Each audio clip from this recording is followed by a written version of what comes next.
Hello बच्चों, तो चलिए URTS 8 के केमिस्ट्री के पोर्शन का डिस्कशन स्टार्ट करते हैं। क्वेश्चन नंबर 46 क्या बोल रहा है, चलिए देखते हैं। Eight infinite dilution the equivalent conductance of sodium acetate HCl and acetic acid okay, और हमें बताना है कि NaCl का क्या होगा। वेरी इजी, हमें सोडियम एसीटेट का दिया हुआ है कितना 91, HCl का दिया हुआ है कितना 426 एंड एसिटिक एसिड का दिया हुआ है 391, और हमें चाहिए किसका NaCl का। तो NaCl के लिए हम क्या करेंगे, if we will add this and subtract this, तो यहाँ से NaCl आ जाएगा और एसिटिक एसिड जो एक्स्ट्रा आ रहा था वो यहाँ सब्ट्रैक्ट हो जाएगा। तो lambda equivalent at infinite dilution for NaCl will be equal to lambda equivalent at infinite dilution for sodium acetate plus lambda equivalent at infinite dilution for HCl minus lambda equivalent at infinite dilution for acetic acid. अब आप इस value को put कीजिए, 91 plus 426 minus 391, और आपका answer जो चमकेगा वो 126। Answer क्या हो जाएगा, पहला। Okay, next 47, when an electric current is passed through acidified water 112 ml of hydrogen gas is STP। Okay, weight upon equivalent weight is equal to IT upon 96500, और wait की जगह हम वॉल्यूम लिख सकते हैं, molar volume upon equivalent volume. Volume कितना दिया हुआ है 112 ml, और हमें पता है हाइड्रोजन का जो इक्विवेलेंट वॉल्यूम होता है 11200 11200 इज इक्वल टू ml में। I कितना है अपने को निकालना है, T कितना है 965 सेकेंड अपॉन 96500। इसको सॉल्व करने का प्रयास करते हैं, तो 2 0 कैंसिल, 112 कैंसिल, ये आपका I था। तो I इक्वल टू आ जाएगा 1 एम्पियर। आंसर हो जाएगा हमारा पहला। Okay, next 48, two electrolytic cells, one containing acidified ferrous chloride. Okay, एक में अपने पास क्या है FeCl3 है, और एक में क्या है फेरस है ना, तो फेरस में +2 होता है। एक क्या फेरस और एक क्या ferric. Okay, are connected in series, the ratio of iron deposited at cathodes in the two cell. Very easy question. यहाँ पे किस फेज में ये Fe2+, और यहाँ पे इस फॉर्म में है Fe3+। तो अगर दो सेल को अपन सीरीज में कनेक्ट करते हैं तो वो जो आयरन डिपॉजिट होते हैं उसका वेट जो होता है ना, in the ratio of deposited of Fe+2 upon weight of deposited of Fe+3, ये इक्विवेलेंट वेट्स के रेशियो में होंगे। Equivalent weight of according to Faraday's second law. और इक्विवेलेंट वेट क्या होता है, पोलर मास या एटॉमिक मास है। इसका एन फैक्टर कितना है 2 अपॉन इसका एटॉमिक मास, दोनों का सेम ही होगा, एन फैक्टर 3, ए कैंसिल, यानी कि ये आ जाएगा 3/2, 3:2। आंसर हमारा क्या हो गया, चौथा। Okay, next, how many coulombs of electric charge are required for the oxidation of 1 mole of H2O2 to O2। मतलब हमें H2O से जाना है O2 में, यहाँ -2, यहाँ 0, तो इसका एन फैक्टर कितना आ रहा है 2। तो gram equivalent equal to mole into n factor, यानी कि मोल कितना 1, एन फैक्टर 2, यानी कि 2 ग्राम इक्विवेलेंट चाहिए। तो ग्राम इक्विवेलेंट तो वही होता है 1 फैराड चार्ज के बराबर, तो हमारे पास कितना ग्राम इक्विवेलेंट 2 ग्राम इक्विवेलेंट है। तो 1 ग्राम इक्विवेलेंट का चार्ज होता है 96500, तो 2 ग्राम इक्विवेलेंट की बातें हो जाएगी 2 इंटू 96500 कूलम, ये आ जाएगा 1,93,000 कूलम, यानी कि 1.93 इंटू 10⁵ कूलम। आंसर क्या हो जाएगा? तीसरा। Next, on passing electricity through dilute H2SO4 solution, the amount of substance liberated at the cathode and anode in the ratio. Very easy. Halwa question. ये आपके पास H2SO4 का सॉल्यूशन है, डाइल्यूट H2SO4 है। इसमें क्या क्या होंगे? H+ आयन और SO4 2- आयन, और पानी भी है, पानी से भी आएगा H+ और OH-। इसमें 2 रोड होंगे, एक होगा कैथोड, एक होगा एनोड। एक होगा, मान लीजिए कैथोड है एक और एक एनोड है। कैटायन जाते हैं कैथोड पे और एनायन जाते हैं एनोड पे, C² एंड A²। तो कैटायन जो अपने पास है H+ है, वो जाएगा H2 का फॉर्म डिपॉजिट होगा कहाँ पे? कैथोड पे। और जो एनाइन अपने पास, कितने एनाइन है? 2 एनाइन है, सल्फेट आयन है और हाइड्रोक्साइड आयन है। तो इस दोनों में जो रिडक्शन पोटेंशियल होता है वो इसका ज्यादा होता है, FCnO CbI, ये ऑर्डर होता है। Fluoride, sulphate, nitrate, hydroxide, chloride, bromide, iodide. तो सल्फेट से हाइड्रोक्साइड का जो होता है रिडक्शन पोटेंशियल क्या होता है? ज्यादा होता है। तो यहाँ पे एनोड पे जाएंगे हाइड्रोक्साइड और डिपॉजिट होगा O2 के फॉर्मेट में। तो weight upon equivalent weight equal to Q/F, ऐसा कर सकते हैं। तो वेट ऑफ H2, हम बात कर रहे हैं किसकी? एनोड, कैथोड ले लेते हैं पहले। तो मान लीजिए हमने दोनों में X 2 फैराडे का चार्ज पास कर दिया। कितने का? 2 फैराडे का चार्ज हम पास कर रहे हैं, कैथोड के लिए भी एनोड के लिए भी। तो weight of H2 upon H2 का इक्विवेलेंट मास कितना होता है? 1 इज इक्वल टू चार्ज कितने का है? 2 फैराड अपॉन फैराड। तो वेट ऑफ H2 कितना आ गया? 2 ग्राम। फिर अपन बातें कर रहे हैं किसकी? एनोड की। तो एनोड पे हमने ये माना किया है, सपोज किया है कि हम इलेक्ट्रिसिटी प्रोवाइड कर रहे हैं 2 फैराडे चार्ज। तो weight of O2 upon equivalent weight of O2 वो कितना होता है? 8 इक्वल टू 2 फैराडे का charge upon F। This cancel, यानी कि वेट ऑफ O2 जो हो जाएगा वो हो जाएगा 16 ग्राम। तो हमें चाहिए क्या? हमें चाहिए ratio of substance liberated at cathode and anode. Okay, तो weight of substance liberated at cathode to the weight of substance liberated at anode. अब कैथोड पे लिबरेट क्या हो रहा है? कैथोड पे हो रहा है H2, उसका मास कितना है अपने पास? 2 ग्राम। और एनोड पे क्या आ रहा है? O2, उसका आ रहा है 16। इसको सॉल्व कीजिएगा, 1:8 का रेशियो आएगा। आंसर क्या हो गया हमारा? पहला। Next, during electrolysis of fused calcium hydride. Fused है मतलब इसमें पानी की मात्रा नहीं है, फ्यूज है मतलब सिर्फ और सिर्फ क्या है? इसमें कैल्शियम हाइड्राइड है। ये ब्रेक करेगा, Ca2+ + 2H-। तो अभी बताएं, कैटाइन कहाँ जाते हैं? कैथोड पे, और एनाइन कहाँ जाते हैं? एनोड पे। तो इसमें जो एनाइन अपने पास क्या है? H- है, वो डिपॉजिट होगा in the form of H2।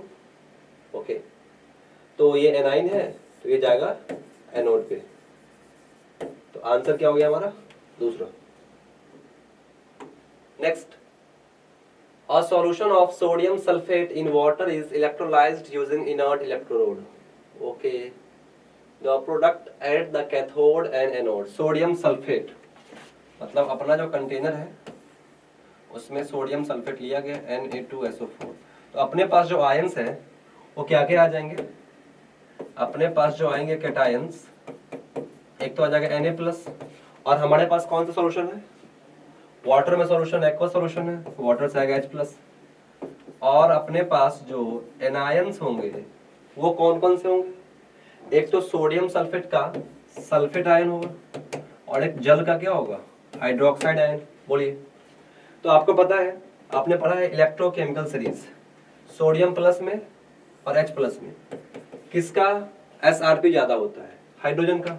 तो यहां से H2 गैस जाएंगे किस पे, कैथोड पे। और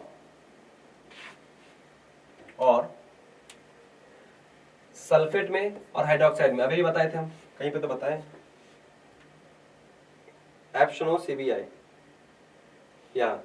तो सल्फेट से हाइड्रोक्साइड की जो रिडक्शन पोटेंशियल क्या होती है, ज्यादा होती है। तो यहाँ से हाइड्रोक्साइड जाएंगे और O2 के फॉर्म में क्या होंगे, डिपॉजिट। तो कैथोड पे H2 और एनोड पे O2। तो आंसर क्या होगा हमारा, 4th। जल्दीबाजी में सेकंड टिक मत कर दीजिएगा, क्योंकि हमें पहले क्या लिखा हुआ है, कैथोड, बाद में लिखा हुआ है anode. Next 53, electrolysis of aqueous CuSO4 using inert electrode causes, okay, very easy question।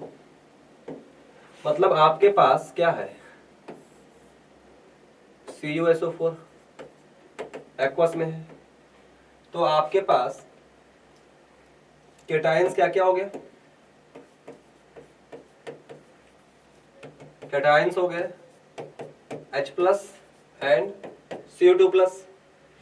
और जहां तक बात एनाइंस की है, एनाइंस क्या क्या हो गए, एनाइंस हो गया सल्फेट एंड हाइड्रोक्साइड। तो ये तो फिक्स है कि इस बार H+ में और कॉपर आयन में इसका SRP क्या होता है, ज्यादा होता है। तो ये डिपॉजिट होंगे किस पे, कैथोड पे, और इसमें से क्या जाएंगे, ये जाएंगे एनोड पे, ये जाएंगे कैथोड पे, और ये जाएंगे एनोड पे। तो बच क्या रहा है अपने पास, हाइड्रोजन आयन और सल्फेट आयन। इससे बन जाएगा H2SO4। यानी कि हमारे कंटेनर में क्या बन रहा है, H2SO4। और H2SO4 क्या होते हैं, एसिड या बेस, बोलिए, ये होते हैं एसिड।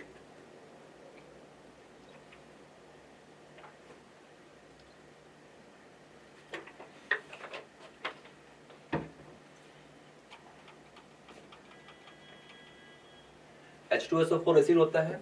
तो अगर कंटेनर में एसिड बनने लगेगा, मतलब कंटेनर का पीएच क्या हो जाएगा, डिक्रीज हो जाएगा। तो आंसर क्या हो जाएगा हमारा, second.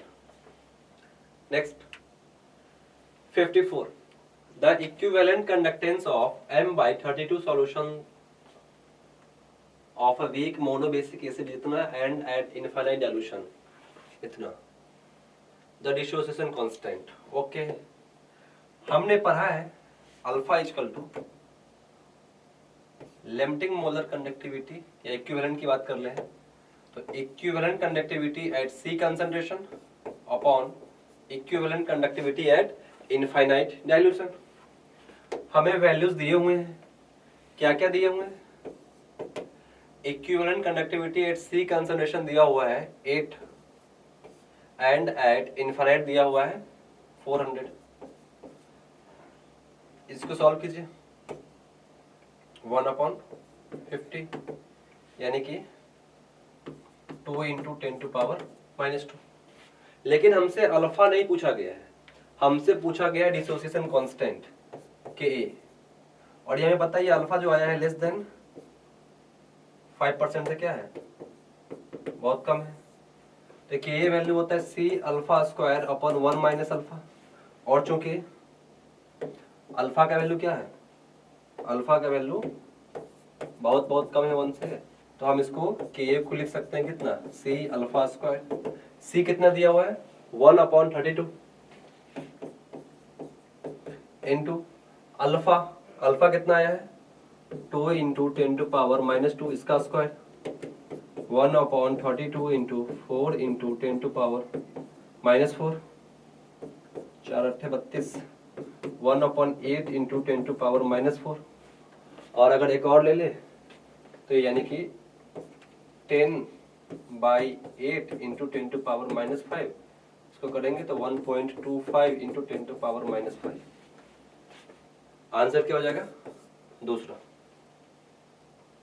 Next 55, at 25 degree Celsius molar conductance of 0.1 molar aqueous solution of ammonium hydroxide is इतना and as infinite solution इतना। ओके, हमें फिर से निकालना होगा अल्फा पर डिग्री ऑफ आयोनाइजेशन, यानी कि अल्फा।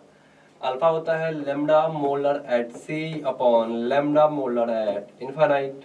ओके, हलवा क्वेश्चन ये भी है। ये सी कंसंट्रेशन पे दिया हुआ है 9.54 अपॉन इनफाइनाइट पे दिया हुआ है 238।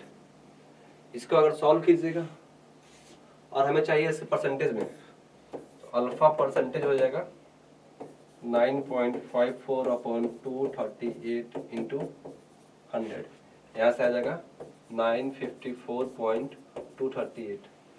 2 चौके 8, अप्रोक्सीमेटली 4 टाइम्स आ जाएगा ये, 4.008%। आंसर क्या हो गया हमारा? चौथा। Next 56, when 0.1 mole magnet ion is oxidized, the quantity of electricity required to completely oxidize magnet to permanganate। Okay, मतलब MnO4 2 को पहुंचाना है MnO4 माइनस में, तो यहाँ पे माइनस किस स्टेट में है? +6, और यहाँ किस में है? +7, +6 से +7। तो मतलब इसके 1 मोल MnO4 2 आयन के लिए अपने को 1 मोल इलेक्ट्रॉन यानी कि 1 फैराडे चार्ज चाहिए। हमारे पास कितने मोल दिए हुए हैं? 0.1 मोल दिए हुए हैं। इसके लिए 0.1 इंटू 1 यानी कि 0.1 फैराडे चार्ज चाहिए। 0.1 इंटू 96500 9650 कूलम। आंसर क्या हो गया हमारा? तीसरा। नेक्स्ट 57, इस क्वेश्चन में करेक्शन है, यहाँ पे 0.02 होगा। ओके, तो resistance of a conductivity cell filled with a solution of an electrolyte of a concentration of 0.1 molar. मतलब एक हमारे पास 0.1 मोलर कंसंट्रेशन का एक सॉल्यूशन है, उसका रेसिस्टेंस कितना है? 100 ओम। और इसकी बातें की जा रही है, तो द कंडक्टिविटी यानी कि कप्पा की बातें हो रही है। कंडक्टिविटी जो है ये 1.29 शाइमन पर मीटर है।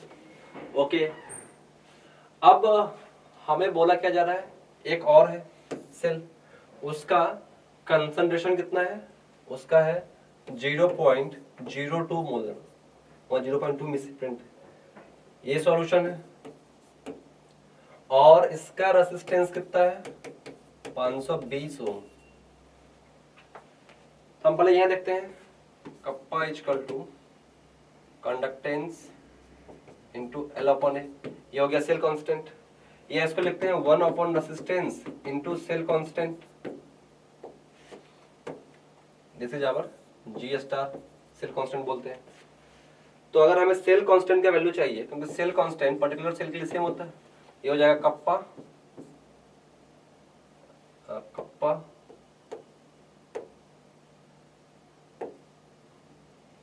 Into are.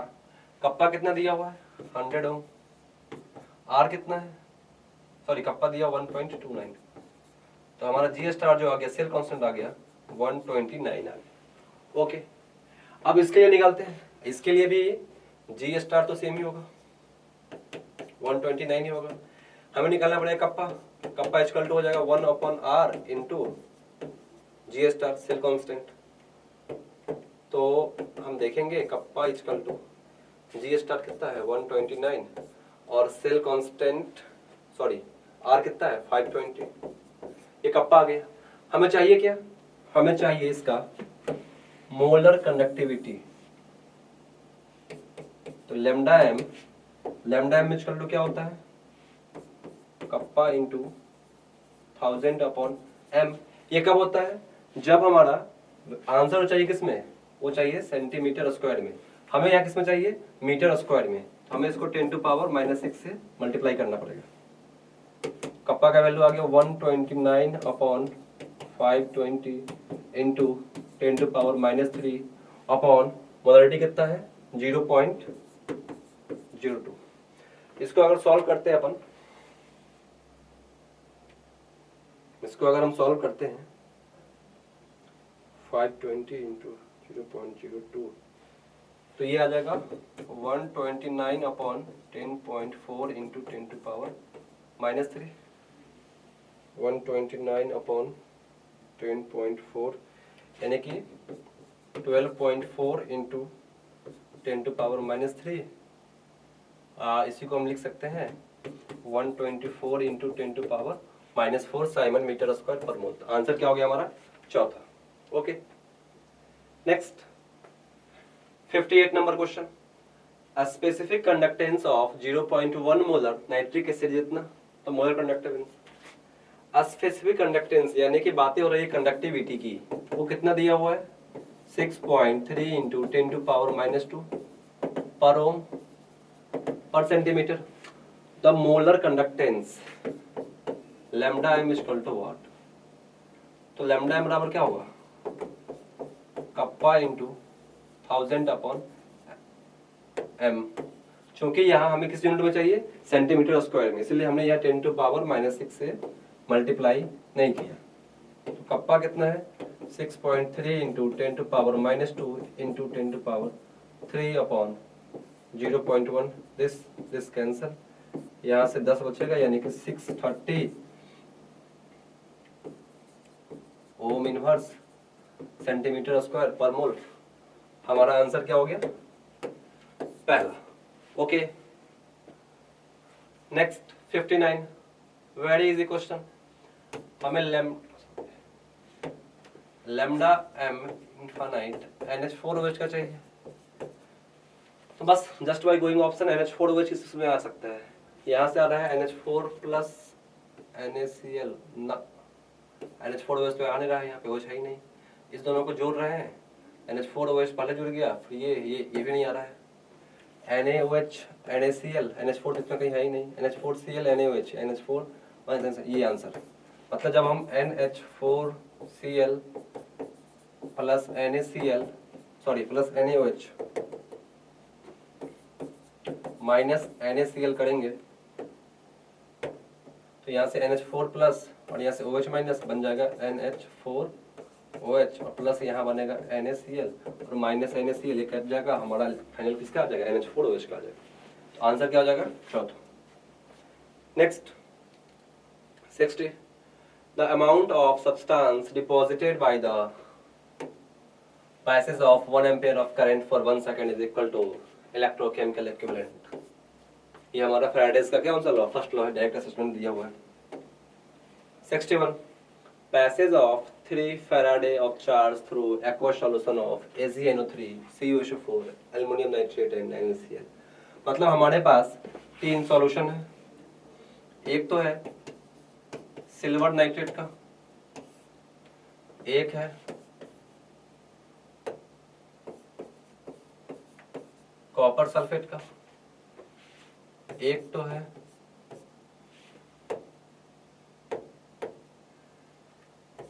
है एल्युमिनियम नाइट्रेट का और एक है सोडियम क्लोराइड का। यहां से अपने पास आएगा Ag प्लस NO3 माइनस, अरे यार, और वाटर से आएगा, क्योंकि सारे के सारे क्या एक्वस है, यहाँ से आएगा, अरे यहाँ से आएगा Cu2 प्लस, अरे, और SO4 2 minus and H plus OH minus सब में होगा, यहां से आएगा एल्युमिनियम 3+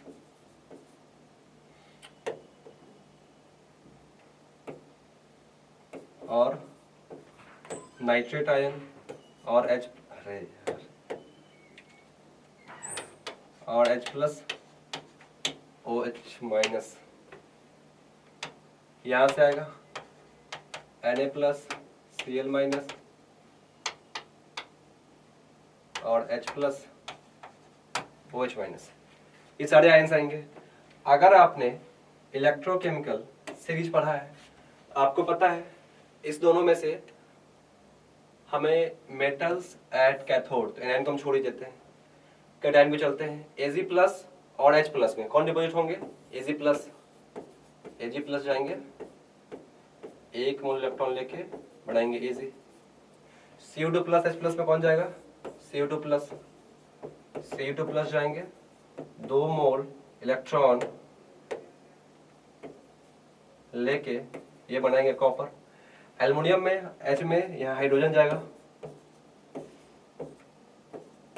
यहाँ भी सोडियम में और H+ में H2 जाएंगे।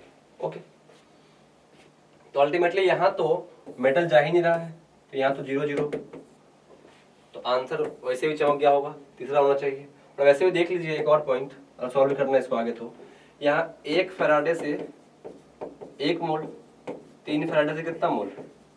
3 मोल। यहाँ 2 फैराडे से 1 मोल, 1 से 1/2, 3 से 3/2, इसका 3 मोल आ रहा था, इसका 3/2, इसका 0, इसका 0, सबको 2 से मल्टीप्लाई कर दीजिए, 6:3:0:0, 6300। आंसर क्या हो गया हमारा? तीसरा। Okay, next 62, the highest electrical conductivity of the following aqua solution. जब भी बातें होती है इलेक्ट्रिकल कंडक्टिविटी की, तो जिसमें जितने ज्यादा आयन, जितने ज्यादा आयन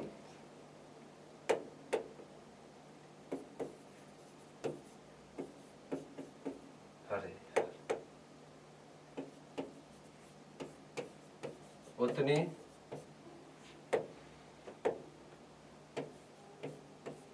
ज्यादा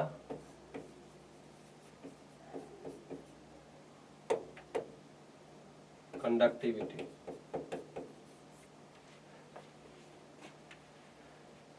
और आयंस कितने ज्यादा कैसे पता चलेगा?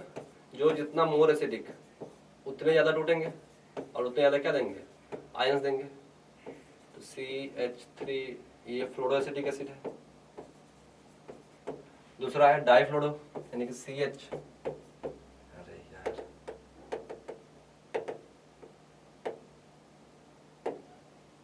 ये हो जाएगा CHF तीसरा एसिडिक एसिड CH3CWH, चौथा है क्लोरो एसिडिक एसिड CH2Cl तो आपको पता है इन चारों में सबसे स्ट्रॉन्ग एसिड जो होगा वो होगा आपका डाइफ्लोरो एसिडिक एसिड, इसीलिए ये सबसे ज्यादा आयन से टूटेंगे और इसकी इलेक्ट्रिकल कंडक्टिविटी जो होगी वो सबसे ज्यादा होगी। Next 63 number, match the following columns with column 2 and choose the correct options. Simple, resistance क्या होता है? R = रो इंटू L/A, वही दिया हुआ है, A का हो गया तीसरा। कंडक्टेंस जो होता है वो होता है 1/रेसिस्टेंस, इसका B का दूसरा। अब रेसिस्टिविटी जो होगी रो = R × A/L, ये हो जाएगा किसका? रेसिस्टिविटी का। और 1/रेसिस्टिविटी क्या होती है? कंडक्टिविटी। A का तीसरा, B का दूसरा, A गया, A का तीसरा, B का दूसरा। आंसर क्या हो गया हमारा? Second. Next, molar conductance of BaCl2 H2SO4 and NaCl at infinite dilution इतना। ओके, वेरी इजी हलवा क्वेश्चन। हमें हमें क्या चाहिए, मतलब molar conductance eight infinite dilution of, पहले BaSO4 निकाल लेते हैं। इसके लिए हमें molar conductance eight infinite dilution of BaCl2 plus molar conductance eight infinite dilution of H2SO4 minus molar conductance eight infinite dilution of HCl। 2 बार क्या करना पड़ेगा, माइनस। वेरी इजी, कि यहाँ से यहाँ से जो आयंस आएंगे BaCl2 H2SO4 BaSO4 बन जाएगा, और एक्स्ट्रा क्या बनेगा यहाँ पे 2 मोल HCl। तो हमने क्या किया, 2 मोल HCl को माइनस कर दिया। ये वैल्यू दिया हुआ x1, ये दिया हुआ x2, और ये दिया हुआ -2x3। तो अगर हमें चाहिए equivalent conductance eight infinite dilution, तो इसका molar conductance eight infinite dilution upon n factor से डिवाइड कर दीजिए। तो x1 plus x2 minus 2x3 upon 2।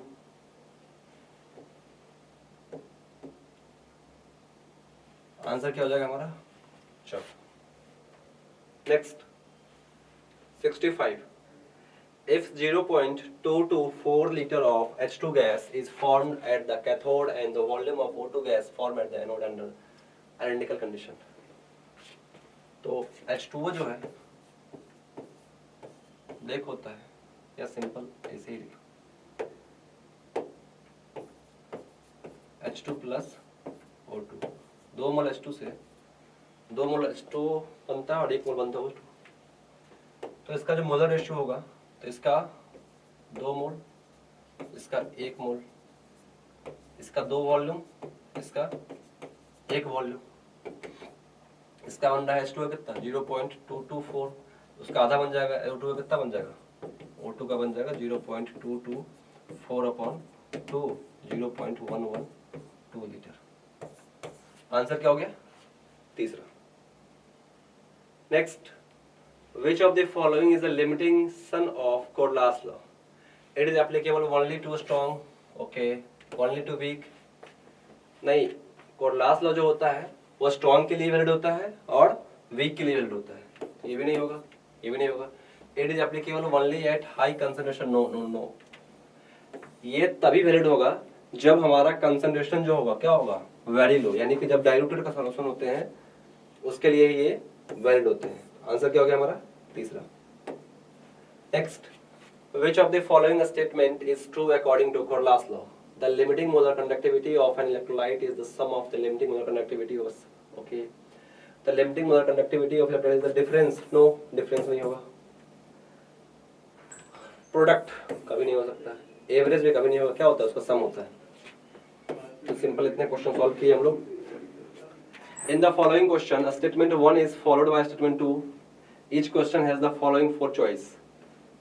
Boiling point of phenol is higher in compared to other classes of compound, namely hydrocarbons, ether, alcohols. क्यों? क्योंकि phenols में क्या होता है, H bonding.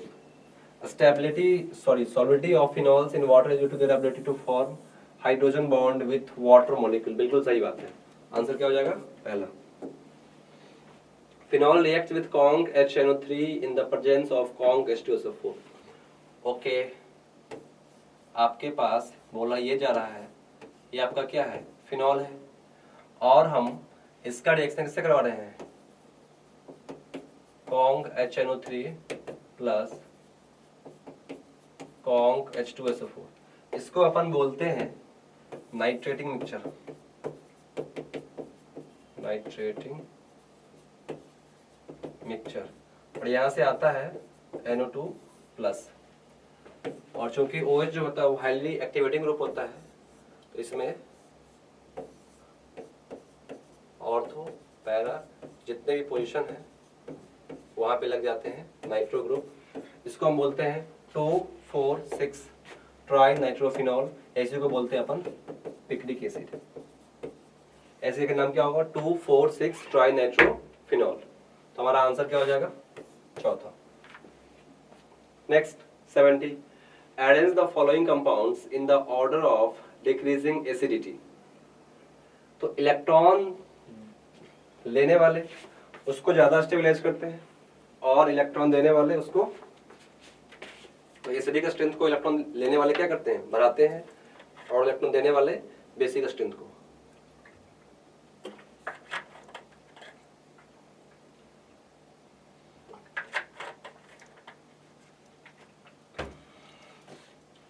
तो अगर हम देखें तो इस वाले में इसका माइनस आई भी है, माइनस एम भी है, प्लस एम है, लेकिन माइनस आई ज्यादा पावरफुल है। इसका प्लस एच प्लस आई, इसका माइनस एम माइनस आई, इसका प्लस एम माइनस आई।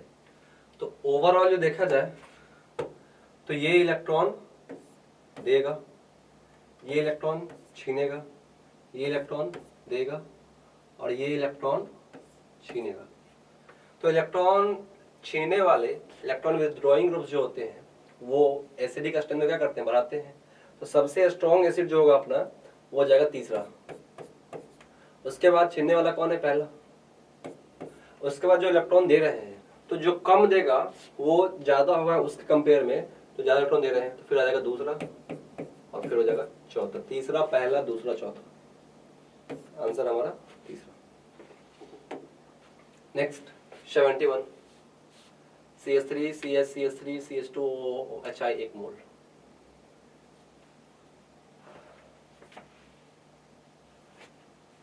HI है 1 मोल है, यहाँ पे एनहाइड्रस छोटा होगा 1 मोल। Question number 71।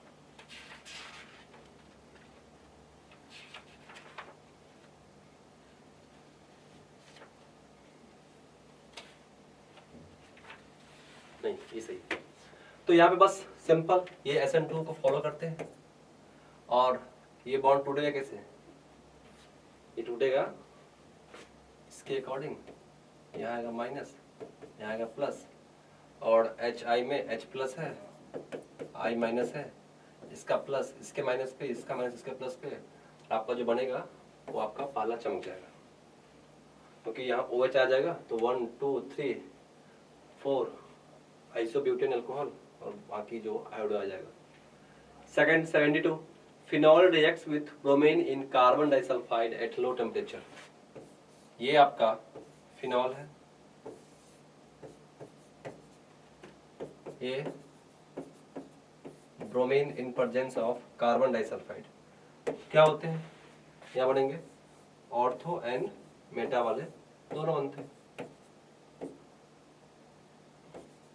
ऑर्थो ही बन लगता है ब्रोमीन और मेटा भी लगता है bromine, sorry ortho and para लगते हैं। तो मेटा तो होगा नहीं, सिर्फ पैरा नहीं होगा, ऑर्थो और पैरा दोनों होगा। आंसर क्या हो जाएगा, दूसरा।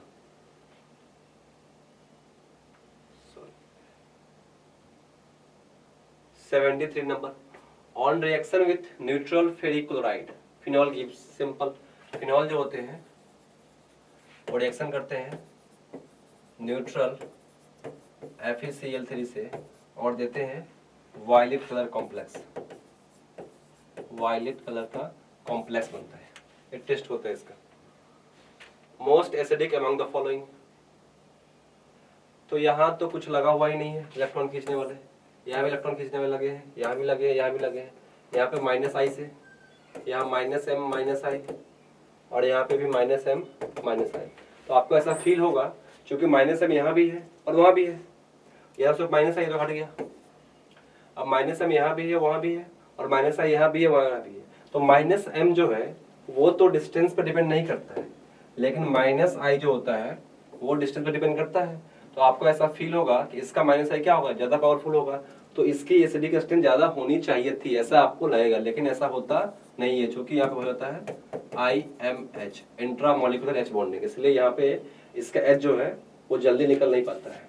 तो हमारा आंसर क्या होता है, तीसरा। Next 75 in the following question statement 1 okay phenol is more reactive than benzene. ये फिनॉल है और ये आपका क्या है, बेंजीन है। चल रही है। हाँ, तो phenol is more reactive than benzene towards electrophilic substitution reaction, मतलब एक इलेक्ट्रोफाइल अगर आएगा तो इसके पास जाना चाहेगा, इसके पास जाना चाहेगा। तो ऑब्वियसली है क्योंकि ये इलेक्ट्रॉन एक्टिवेटिंग ग्रुप है तो फिनॉल की तरफ ज्यादा आकर्षित होंगे। The hydroxyl group in phenol decrease, गलत बात, ये इलेक्ट्रॉन क्या कर रहे हैं, इंक्रीज कर रहे हैं। तो स्टेटमेंट 1 जो है वो सही है और दूसरा क्या है, गलत है। 1 is true, 2 is false। Next 76, तो reaction of this with HBr, HBr addition होगा, ये मार्कोनी को फॉलो करेगा, किसको, मार्कोनिकोव्स को। अगर आ जाता है पेरोक्साइड तो फॉलो करता है एंटी मार्कोनी को। बॉन्ड ब्रेक कीजिए, यहाँ माइनस यहाँ प्लस, ये जो प्लस बनेगा ये काफी ज्यादा स्टेबल होगा ड्यू टू रेजोनेंस। तो यहाँ जोड़ दो, माइनस पे प्लस जाएगा H प्लस और यहाँ Br माइनस। तो आंसर क्या चमकेगा आपका, दूसरा, दूसरा ये ना, हाँ, कि यहाँ तो Br है, इसको तो पहले ही काट दो। अच्छा पहला और दूसरा, तो वहाँ आगे दूसरा आंसर। 77 सिंपल, ये आपका राइमर टाइमर रिएक्शन है।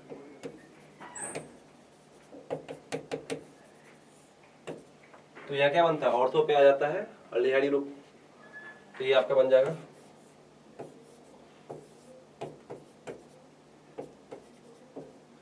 जो रिएजेंट आपको लिखा हुआ है। और अगर आपको ध्यान होगा तो इसमें जो बनता है इलेक्ट्रोफाइल उसे बोलते हैं DCC, dichlorocarbene. 78 the major product. अब हमने क्या किया, तो यहाँ पे जो एक्वस Br3 आएगा वो सल्फोनिक एसिड जो है उसको काट के फेंक देगा और ऑर्थो और पैरा के सारे पोजीशन पे लग जाएगा क्या, ब्रोमीन। तो हमारा आंसर हो जाएगा PQRS में आई थिंक Q, तो दूसरा हो जाएगा हमारा आंसर। अगर यह कार्बोक्सिलिक एसिड होता तो उसको भी काट के फेंक देता है वो। Next 79 the Williamson ether synthesis involves SN2, इसमें कुछ दिमाग नहीं लगाना है। और यहाँ जो रिएक्शन है तो O माइनस जो है ये अटैक करना चाहेगा इसके ऊपर और इसको निकालना चाहेगा, लेकिन यहाँ पे क्या है, पार्शियल डबल बॉन्ड कैरेक्टर, इसलिए ये रिएक्शन यहाँ पे नहीं हो पाती है, जगह none. The order of reactivity of halogen acid, जो जितना ज्यादा एसिडिक होगा तो HF, HCl, HBr, HI, जो जितना ज्यादा एसिडिक उतना ज्यादा रिएक्टिव होगा, उतना जल्दी क्या दे देगा H प्लस। आंसर क्या हो जाएगा, दूसरा। Next स्कॉटन Bowman reaction, benzoylation of phenol.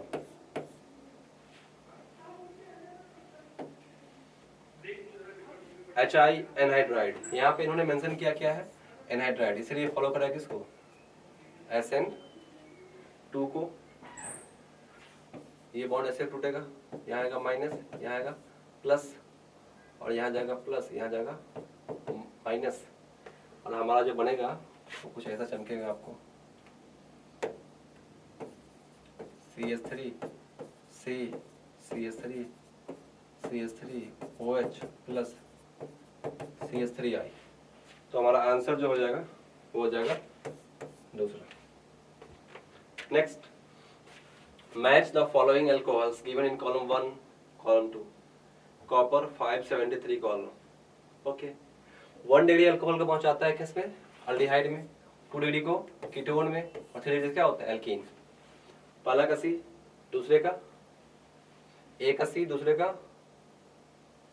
A का C, A का C यहाँ है, ये गया ये गया, B का A, आंसर क्या हो जाएगा हमारा, पहला।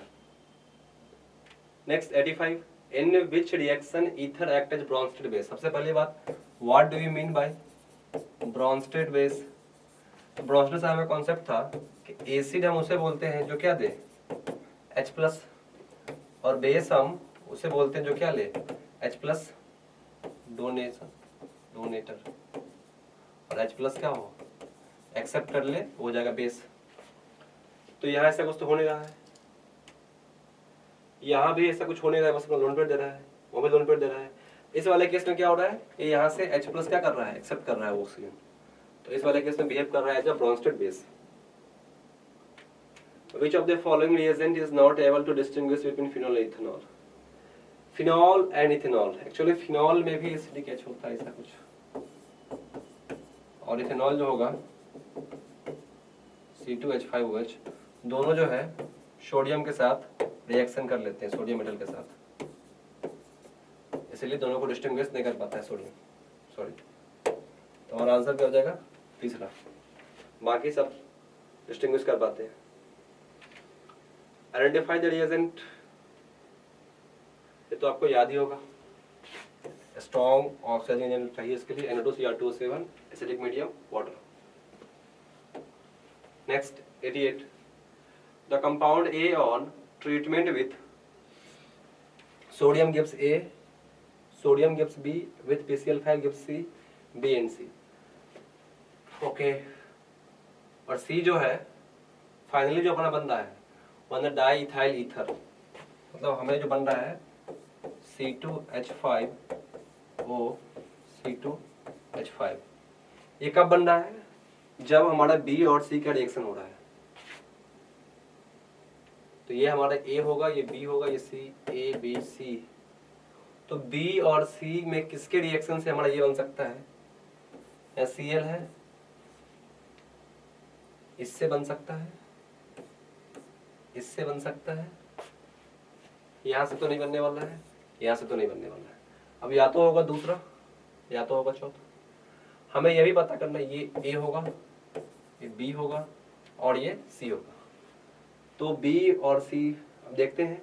तो A on treatment with sodium with gives B, A क्या है, ये दिया हुआ इथाइल अल्कोहल, तो C2H5OH, इसका रिएक्शन करवाएंगे सोडियम से, क्या बनेगा, सोडियम इथॉक्साइड बनेगा, C2H5O minus Na+।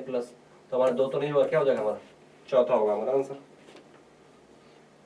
Next, salicylic acid reacts with acidic anhydride to give. Salicylic acid कैसा होता है,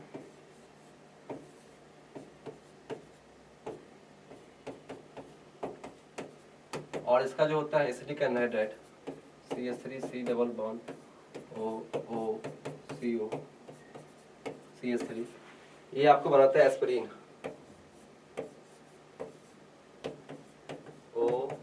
CO CH3 CO OH, क्या बनाता है आपको, एस्पिरिन बनाता है। नेक्स्ट 90, बेंजीन क्या करवाते हैं ऑक्सीडेशन, तो यहाँ क्या बन जाएगा, फिनॉल। फिर आगे NaOH है, बन जाएगा सोडियम फिनॉक्साइड। फिर C2H5O माइनस है, ये बन जाएगा ईथर OC2H5, और यहाँ CH3 क्राफ्ट रिएक्शन हो जाएगा, ऑर्थो एंड पैरा, एक बार आ जाएगा ऑर्थो पे और एक बार आ जाएगा पैरा पे, और पैरा वाला क्या होगा, मेजर। तो हमारा आंसर जो हो जाएगा वो C2H5 हो जाएगा इसका पहला। हो गया, ओके, थैंक यू।